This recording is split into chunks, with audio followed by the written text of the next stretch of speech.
The most scariest experience that you've had on horseback? On horseback? On horseback.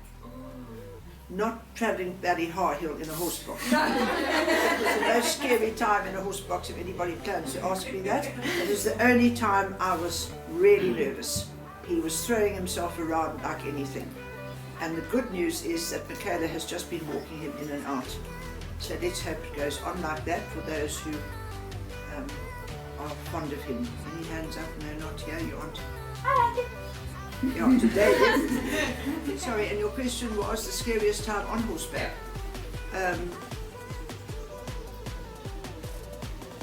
Possibly when I was quite young, sort of 11, 12, and I was riding at the Milners, and no, I actually wasn't scared. I was sort of, no, I wasn't really scared.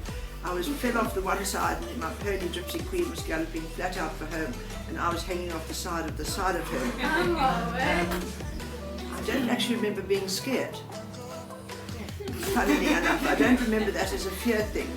But when I took a young rider, when I have been giving riding school lessons for a long time with the cheek of it when I started in school, and I had the little boy from next door, Robert Atkinson, who was probably 6, so God knows how. Now you know why I only take children from 8 and 9, preferably. And I took him on John Collins, Janice's uncle's horse Laddie, a great, huge thoroughbred, the size of heaven, but a good horse, and took him up the gravel road to the top of the Bottleray Hill, which was one of our rides up. And then when I was up at the top, the terrible thing that happened, the horse started to go down towards the Bottleray Road, and I couldn't follow. So I would say that is when I was apprehensive about that.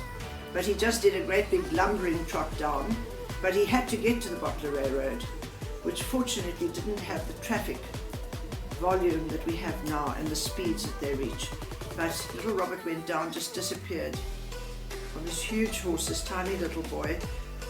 He could trot at that time, and he got to the bottom. I was hoping not to find a mess at the bottom, like a truck and a baby and a horse squashed. He'd gone round the corner, but it was a good horse. He rather like in heaven, he's good on an outright. And off he'd gone trotting all the way back, and we used to go through Harsendal there, and when I got to Harsendal he'd also gone through already. And I think I found him between housemen. He was fine. And he wasn't scared. I was apprehensive. I was nervous then because he was a nice little boy, and I certainly didn't want to end his life at 6. So that was a lesson learned, that he should have been on a lead rein, but he was so good and the horse was so good. I was young like the whole lot of you, and you think you can take a chance most probably, or I'd done it before and this time it didn't work. But to see this from the top there, going down with this horse trotting, going downhill, trotting, and me saying, you know, shorten your reins, but he was a tiny chap. I was frightened then, I think, for the safety of the rider. I can't actually remember.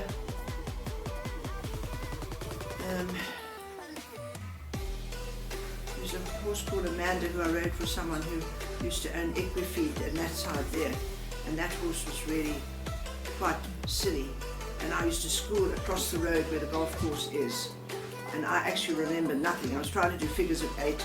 I didn't have a proper place. My father only but had done the beginner's paddock, and there was a sort of flat bit of grass, and she was a silly, not as bad as Alice, but silly, and I must have fallen off there, and I remember nothing except waking up in the bed, you know, in my bed. I had no recollection, but I just remembered I was schooling the next thing, so I apparently walked home, and my mother found this comatose person coming and stuck me in bed. I can't remember where I was actually scared. I must have been scared. Brunsi, and you obviously also have the life of dressage, but why, where did it start and why do you love this? Because of Doris Hansen. She was the first lady in Cape Town, and the Swiss consul, Mr. Neville or something, she was inspired by him, and she'd also written in Germany. She was an English lady who married a German, and her daughter is one of my closest friends. She does those beautiful photographs, and her child is my godchild. and the mother was fanatical about dressage. She was fanatical about grey horses, and when she showed Cuckoo, who was a very silly, enormously fat, well looked after grey, I mean, I remember her rushing in, and she would even pick up his tail and wipe his bottom one more time. But her real love was the dressage, and she really inspired me for the dressage. It was Mrs. Hansen right at the beginning, and her daughter was always fed up because the mother liked me because I liked horses and the daughter liked ballet. But we still stayed friends. But she wrote me lots of letters when I went to Germany to ride at the riding school in North Germany. She would inspire me non-stop with how to ride and what to do. Half the time I didn't understand what she was saying. If she took me along, like a lot of you will listen and quote things. You will quote things people say, but you won't 100% understand. And suddenly one day the light bulb goes on and you can understand what they say, you know, tracking up and doing this and doing that and how the horse should go. And there's nothing severe about it. You'd have to get your horse on the bit only when he was ready. And she mostly did Cuckoo, and then she went on, she took a South African thoroughbred to Germany eventually when her husband got a job overseas. And then she mixed with actually the top people in Germany. She gave us that trophy, which I then gave to Janice last year, the little one that she was given that time in a huge dressage.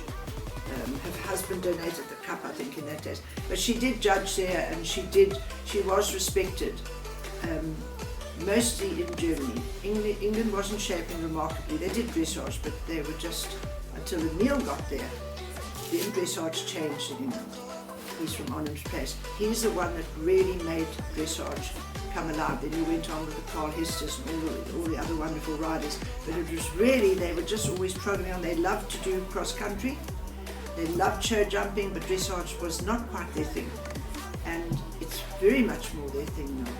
So yeah, Doris Hansen was the lady who inspired me. She lived in Durbanville. I used to ride across there to her from here. Then you could ride over the railway line and not be hit by a train. So yeah, it was Doris Hansen who really did inspire. Last question.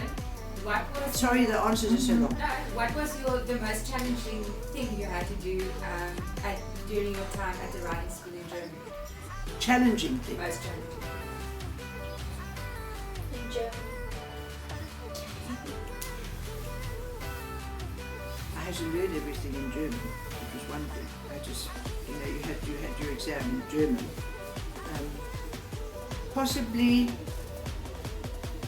Possibly it was really starting to do a bit of basic dressage, which everybody just did automatically in Germany.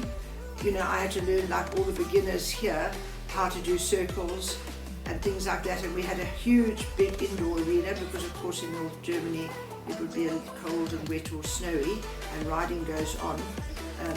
So most probably that the jumping part wasn't difficult because we all sort of jumped in South Africa. So that was absolutely wonderful to have an army instructor. Herr Colonel von Lewinsky was my instructor. He was really a nice man. Obviously most of the riding came through the military, like my family's all from the military as well. And so he was a really nice instructor. So most probably that was challenging, but also we also had to do carriage driving. It's part of the thing. We had to learn all the parts in German. I can't remember them now. But you had to have these huge Holstein horses, which you had to have two in a carriage, and then we had to pass our exam with that as well. We had to drive them and drive them through this town of Elmshorn with its cobbled streets, rather lovely. But these big horses are so nice. They're just lovely big horses, and I think that's challenging. I was just so grateful to have lessons, because here we had Pony Club, which is really fantastic, but you couldn't do the things you have nowadays available to you. You're so lucky. You know, we just had the Goodwood show and a couple of up-country shows like Worcester, which is a picture of me there with the lump on my head when I fed off Gypsy Queen in the hurdle race. Also was common. That's why I'm half mad now, I think, for all these falls on my head. And So that was lovely there. That was challenging, and also challenging to drive those big horses. Brunsi, did you ever ride bareback? My father made me. My father was in the military, and he said, if I, you know, you all want to ride. At 7 I wanted to ride, like we all want to ride.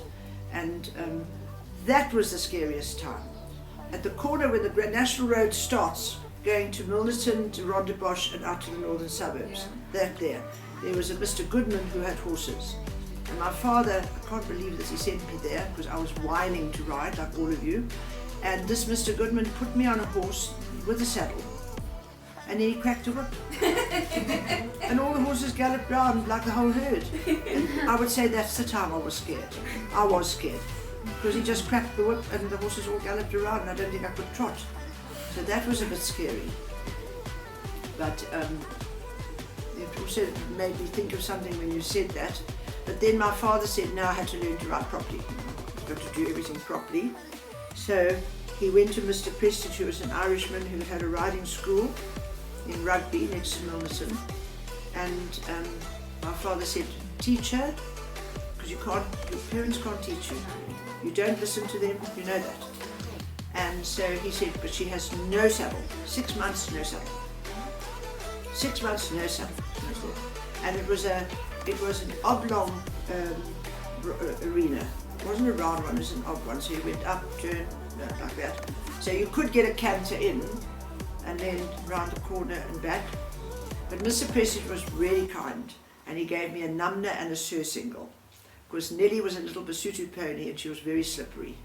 So he was really kind. I'm not sure if my father knew that I had the numna, but I did ride bareback. So, and that's where I met Barbara, who rides now in our school, or was just where she stopped on a Wednesday. We met there and rode there. And so, yeah, the bareback riding does help. That was very good with Julie, by the way, because she also insisted, she and Michaela, to ride bareback. And I was getting to a stage here where I didn't want to take too many chances with all of you, and I sort of held you people back, knowing more what can happen when you're older. So bareback is very good, but not to ride on a bony horse isn't really that comfortable. Try and get a sort of reasonably comfortable horse. Or a horse that, but you want also a horse that doesn't pull, because if you pull then you stiffen up and then you bounce. But if you do get your balance bareback, it's a big advantage. So where you can ride a bit, I know you do quite a bit, and so does Heidi. I'm amazed at that. Brunsi, last thing, is I think the riders will enjoy the story, is tell us about the time when you bunked school and went to the exhibit show. Okay. Yeah. I'd had Gypsy Queen, who was my little pony from the Worcester Flay, which arrived in Milnerton at Mr. Prestige's yard on the back of an open truck with my Uncle Robert Nell brought it down. And then I graduated to, I'm just trying to think now how that worked. My father must have been alive. And my mother felt I needed a bigger horse. And so she sold our dining room table, which was a really nice table. She sold the dining room table so that I could buy Glomon. He was an Anglo-Arab, and by this time we'd met a Mr. van der Westhuizen in Malmesbury, the Vierbunk, and he had this house. You go past now, you can see these little cottages in Malmesbury, and it went down to the river. And in the river there were huge boulders. And Mr. van der Westhuizen had a horse called Shaggy on the 25th. He also showed it. I'm coming back to the story. Shaggy on the 25th, he also showed at Goodwood and always won. He was a very staunch little horseman who'd ridden to the Voortrekker Monument with Glomon's father as a 4-year-old. He'd ridden from Cape Town to Pretoria. And anyway, I went riding with him there. We ran a shop in Cape Town, and I could go on Wednesday, I could get in a little Renault and race out to Malmesbury to ride with Mr. van der Westhuizen, who was an incredible horseman with all his stories. And then he had Glomon there. And Glomon, as I went on to say, because there's a fascinating story about van der Westhuizen and Shaggy as well. I managed to get a foal from Shagua. Anyway, that's another whole story, what we all did when we were passionate about it. And so my mom sold the dining room table, and Glomon came. He wasn't all that big because I was quite a lanky, I was not fat in those days, but I had long legs, but he was about 15 feet, he wasn't huge. Anglo-Arabs aren't all that very big, but a lovely horse, lovely temperament. And now, of course, like all of you with your own horses, the ones that you love, it's your pride and joy, it's the best horse in the thing. And we weren't allowed to take off from Rustenburg Girls High School to go to shows in those days, and this I think was in the week. And I wasn't going to ride him, I was going to show him. And up until that time there was a horse from Constantia who kept winning this in-hand class. Mr. van der Westhuizen was always winning with Shagua. He always had him on the slip lamb showing off all the way, everybody knew the horse. He said I should show Glomon because he was really a nice horse. And I had to compete against Colonel Young and this other lady with this, just, isn't it funny, I am forgetting the name at the moment, just quoted it for years, who had been winning it regularly. Anyway, so I took off from school, and how we got them, we went by train, of course. We had to load the horses in the train then to get to Goodwood. Had the horse there, took him out and showed him.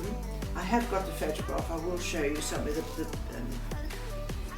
Showed him, and I can't believe we won. You'd imagine the thrill of that, your favourite horse winning, you know, and beating the two who've been winning non-stop for about 2 or 3 years.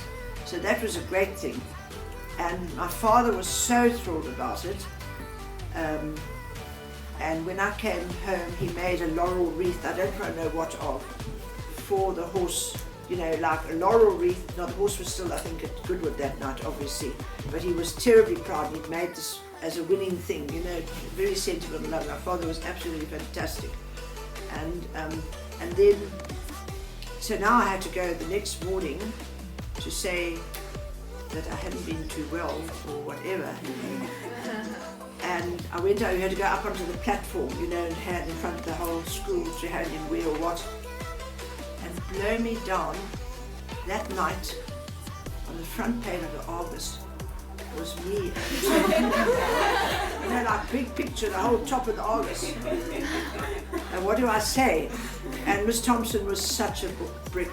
She just sort of, I don't quite know what I said, but I knew she'd read the Argus. I knew she'd seen.